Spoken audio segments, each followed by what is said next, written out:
This is the Bob Cordaro Show on TV. They fought for us, now he'll fight for you. The pursuit of justice and liberty.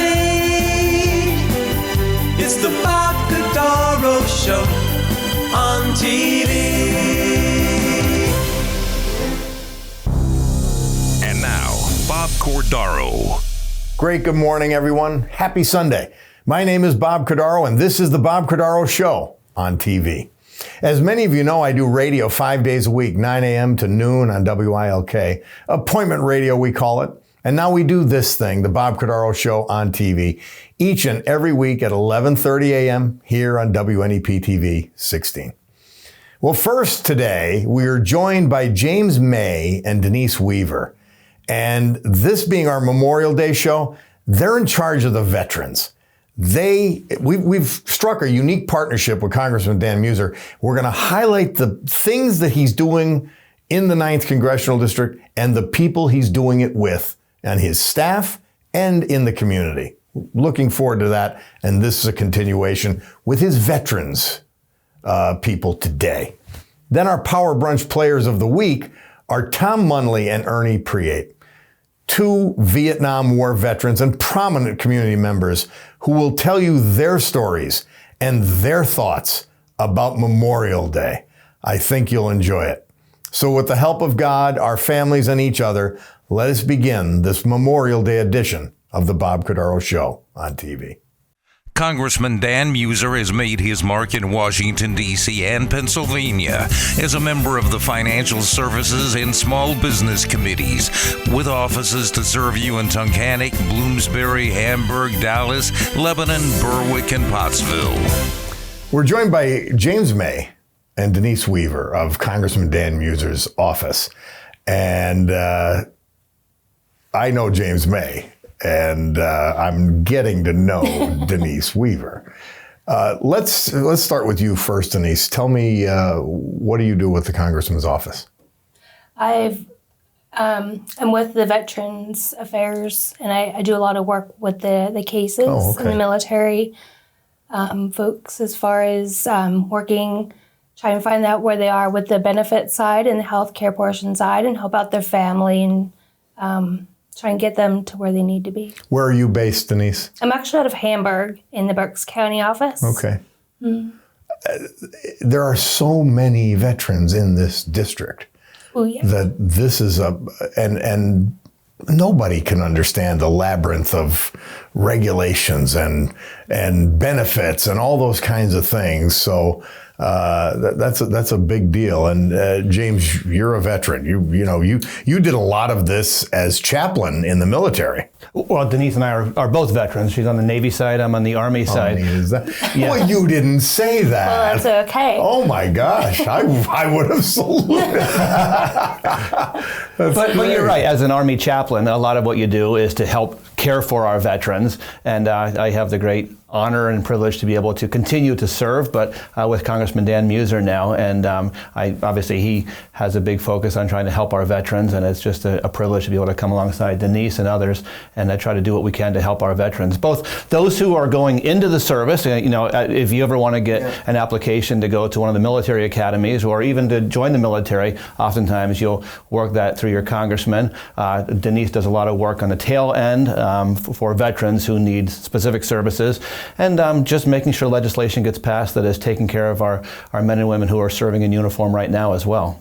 This is, maybe it's not unique, but dedicated staff to the veterans is a big deal. Mm-hmm. Tell me, for both of you, we'll start with Denise, ladies first, as always. What are the most common issues you run across with veterans and their families? I get the phone calls that they've contacted the VA and they can't get assistance. Well, they may be contacting the wrong portion. There's the county, there's the state, there's 3 levels at the federal portion of it. So they're trying to get health care, and the VA does not know about them unless they have the proper paperwork to prove that they are a veteran. We can help assist them get their records and everything that they need, but it is a struggle for them sometimes. It's best that they try and get into the system now well, they can speak on their own and they're their best advocate. Nobody's walked in their boots, not their family, not their friends. So God forbid something happened to them and they end up in the hospital and they can't speak, then the family's really struggling trying to get everything together. And that's one of the hardest parts working with this. Yeah.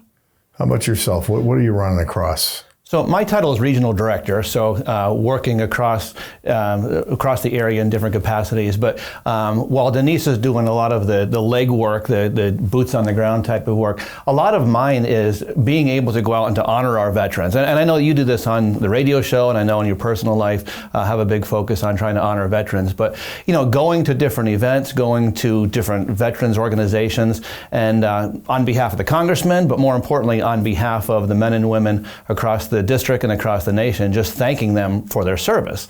When we look and see what an incredible sacrifice these men and women have made on our behalf, it's such a privilege to be able to go into a veterans organization or to meet with veterans, and whether it's presenting a certificate or whether it's, as Denise will do, in helping them to get the ribbons maybe that they don't have, just to be able to have that privilege and honor to go in and to thank them for their service to our country. Well, how appropriate that we're here on Memorial Day weekend talking about these subjects and knowing that Denise, you and Jim May are available for our veterans to help deliver what they need. I appreciate you both being with us. Thank you very much. Thank you. Thank you.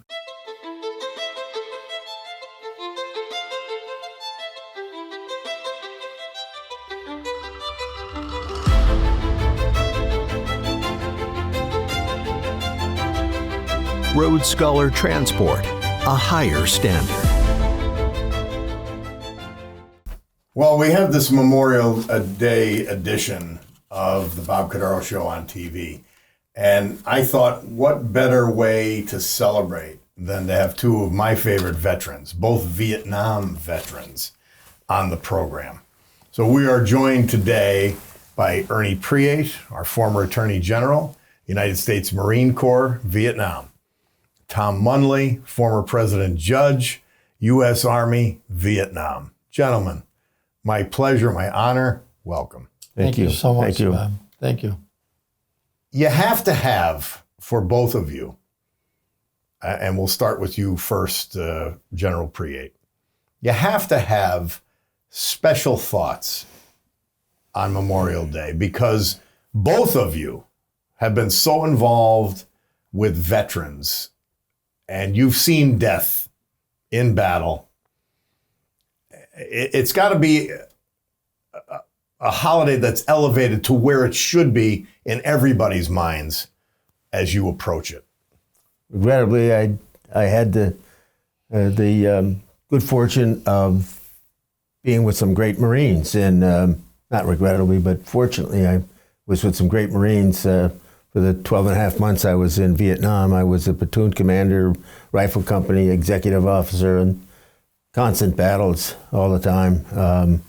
And I was blessed to have their support, their response. And so when I came back to the States, which was not welcoming, by the way, when I came back in 1968, in February of 68, we were getting spit on at the airports, and but we persevered. We were, my brother Bob, who was late brother Bob, who was also in the Marines and also a Vietnam veteran.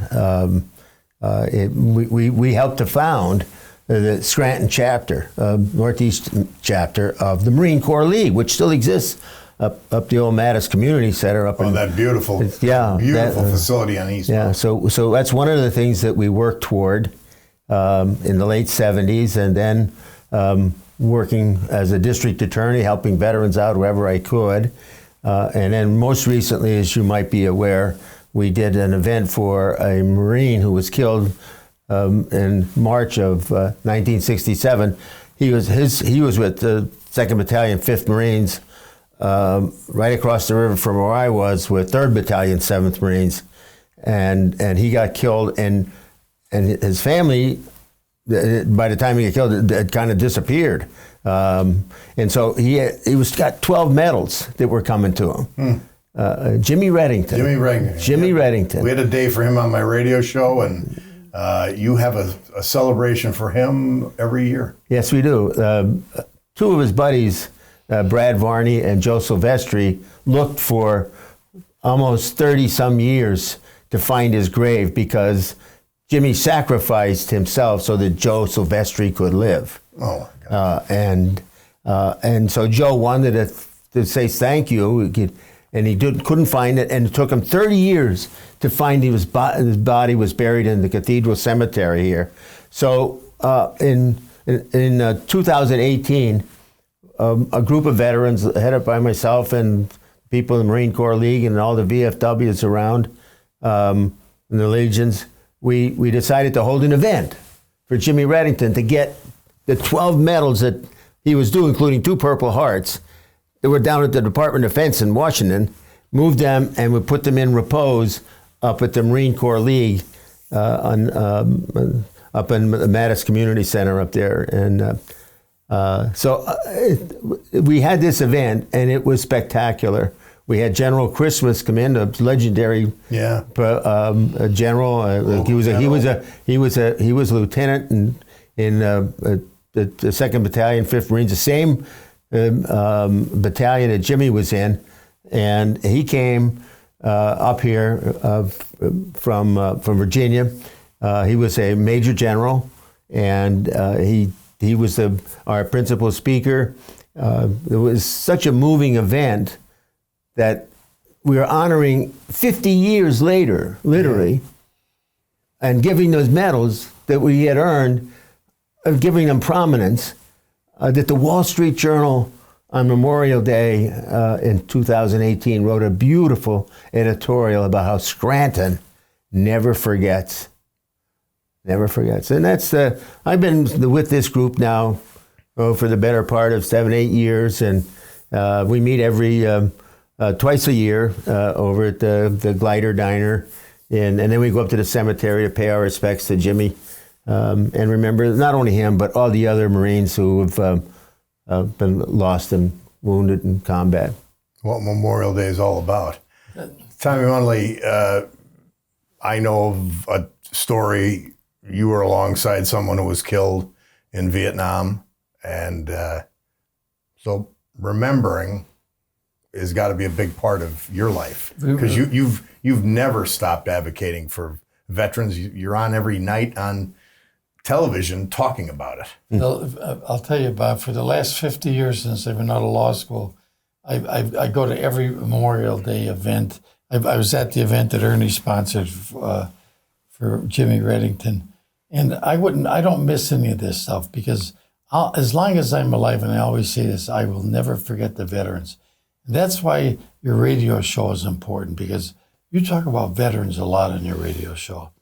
You did a show on the Valvano family a week or so ago. I called up the family, and then they one of them was even crying. They listened to it on your show. I was too. I was too. I know, it was unbelievable. It was unbelievable. And Bob, to remember veterans like that, because Ernie's right. When I got back from Vietnam in 1970, nobody cared. Nobody even said thank you for your service. People tried to ignore you. That's what they did. Yeah. They walked away from you.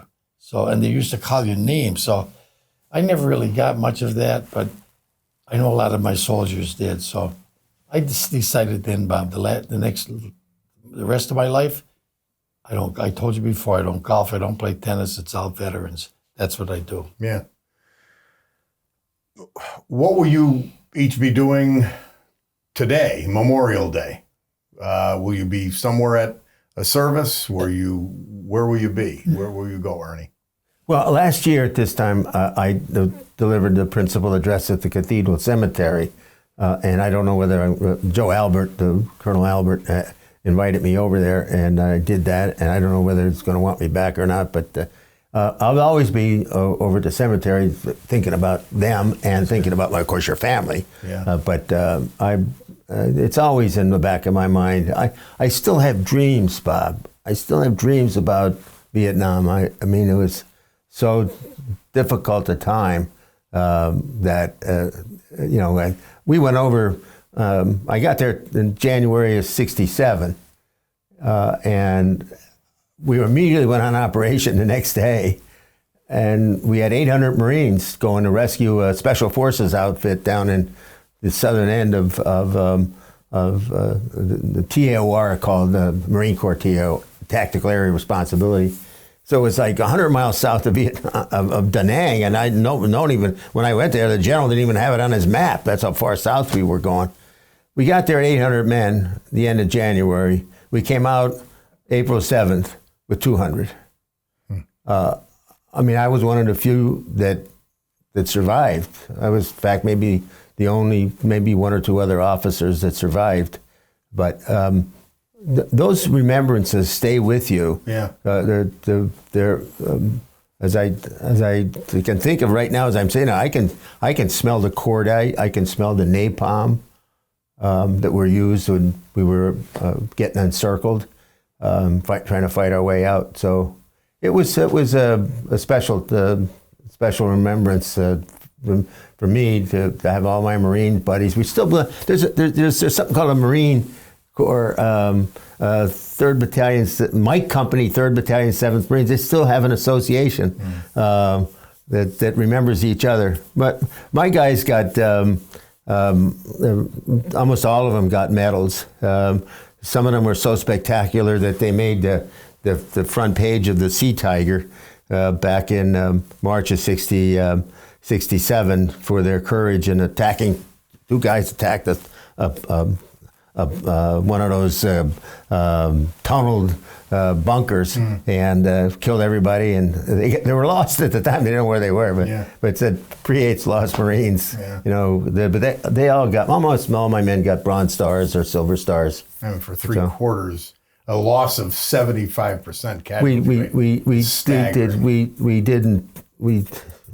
They're who we need to remember on Memorial Day. Well, fortunately, the President of the United States remembered us for that battle, and he gave our unit the Presidential Unit Citation. Which president was that? Johnson. Yeah. I mean, that's rare. Yeah. Presidential Unit Citations goes for battles like Iwo Jima and Okinawa and stuff like that. But that was a battle that got a footnote that big in the Marine Corps history book. Tommy Munley, so you experienced the same smell, same thing, sights and sounds of war. Yeah. Are they as vivid for you today as they were then? Ernie's right about dreams, and 50 years later, I still have some dreams. Things happen, and I remember one time I was lying down, I fell asleep on a couch 15, 20 years ago, and somebody came over to me and said, "Get up." And immediately I jumped up and I started swinging. I swear, I didn't realize. And I said to the guy, "Don't ever do that to me again. You don't go over to somebody and say, 'Get up.' He just pushed me, 'Get up.' And I start screaming and yelling, and I start swinging at the guy, and then I came to. Now, Tommy, you're involved in Memorial Day every year. Every single year. Where are you this year? I don't know yet. Okay. I don't know where I'm going to be, but somebody's going to call me and say, I get invited because I'm on that TV show that goes in 18 counties. I've gone to different counties like 100 miles away. So wherever they get the call, I'll be there. So Memorial Day's for those who died. And some of those died alongside you. And you, because of your involvement in veterans affairs, both of you, and veterans events, do you share, as Vietnam veterans, do you share, Tommy Munley, over the years with World War II and Korean veterans, for example, Gulf War veterans? Is there a commonality there with those veterans? There is, Bob. Anybody who put a uniform on. And I could even say this about Ernie and I. We've been friends for 50 years? 50 years. 50 years. And we always say to each other, thanks for what you did for this country. Yeah. And it's just amazing how one veteran could appeal to another veteran. It never changes, Bob. Never. And it'll be that way till I die.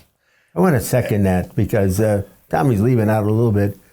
He was the greatest defense attorney in Lackawanna County. I was the district attorney. And even though he was a Democrat and I was a Republican, we were friends. We were friends, and that bond was that we both served in Vietnam together. Right. When I first ran for office in 1967, he had me do the Memorial Day service in Jessup. In Jessup. I mean, here he is. Jessup was 10-1 Democrat at the time, and here's this Republican that's running for district attorney. And Tommy Munley had me come up and do the Memorial Day service, and we've been friends ever since. And it's all because of the military bond, the fact that we gave time in our lives for the service to this country, and we remembered all of our veterans everywhere we go. Yeah. And of course with Marines it's special, because when you're a Marine and you meet another Marine, you always Semper Fi. Mm-hmm. No matter whether they were in World War II or Korea or Vietnam or wherever it was, whatever battle it was, you still have the Semper Fi. But the bond that Tommy and I have superseded politics, because when I was running for Attorney General, he was campaigning for me. I mean, think about that now. In today's light, where there's so much bitterness, so much division, there's two guys from Scranton that are fighting on the same side, even though Republican or Democrat. And I did that with Bob Casey when I was the Attorney General. He was against me, but hey, look, we worked on behalf of the Commonwealth. And so professionally, we were together, Bob Casey and I. I think the bond, and look, we're not overshadowing or overlooking on Memorial Day the World War II peacetime veterans. We're not overlooking those that were in Afghanistan or in the Middle East. But there has to be, because of the way it was treated, because of what disfavor there was and the reactions you talked about when you came home, there's got to be an even more special bond with Vietnam veterans and each other, even across services, as with the two of you. Well, Tommy, the Marines of today and the Army of today, they're so much better equipped, so much better trained than we were.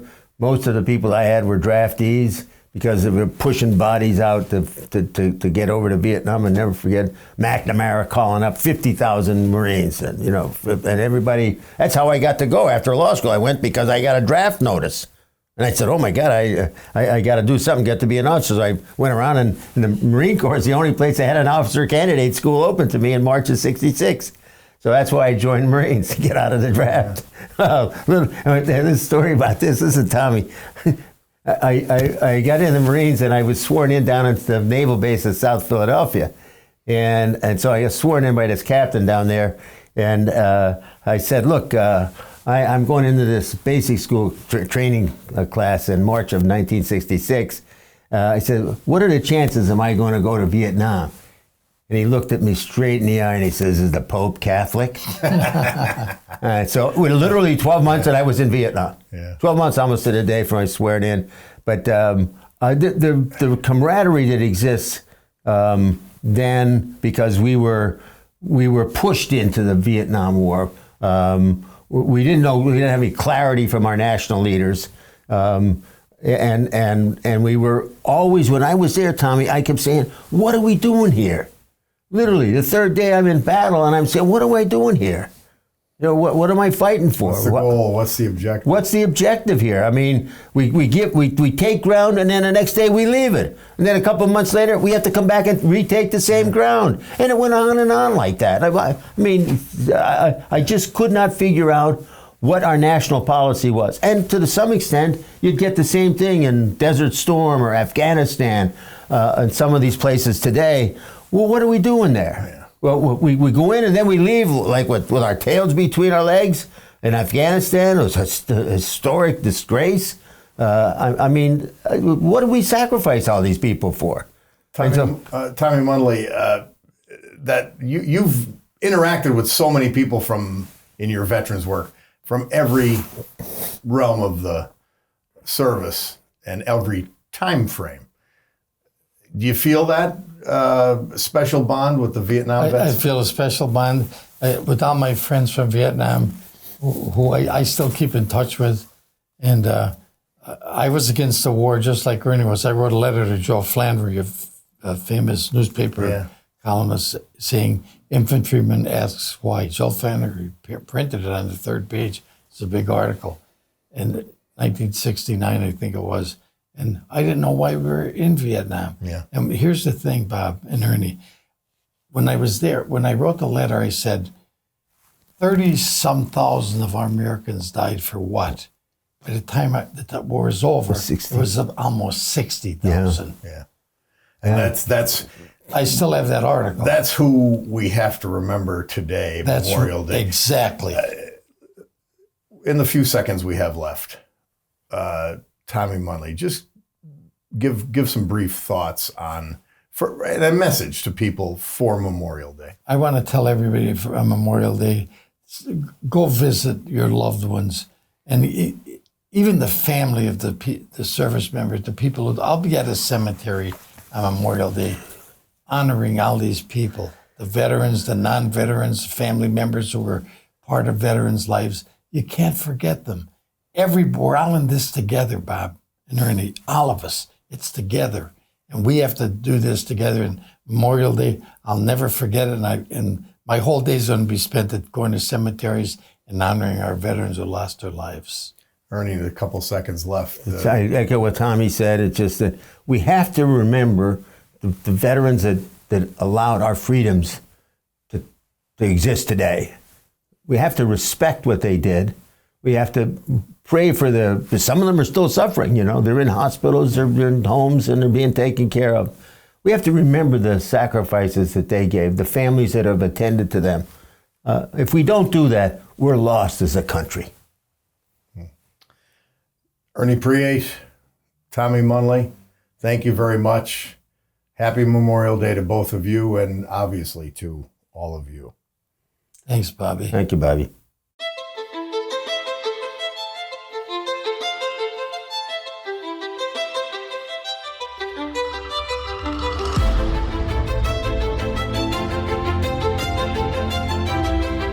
Road Scholar Transport, a higher standard.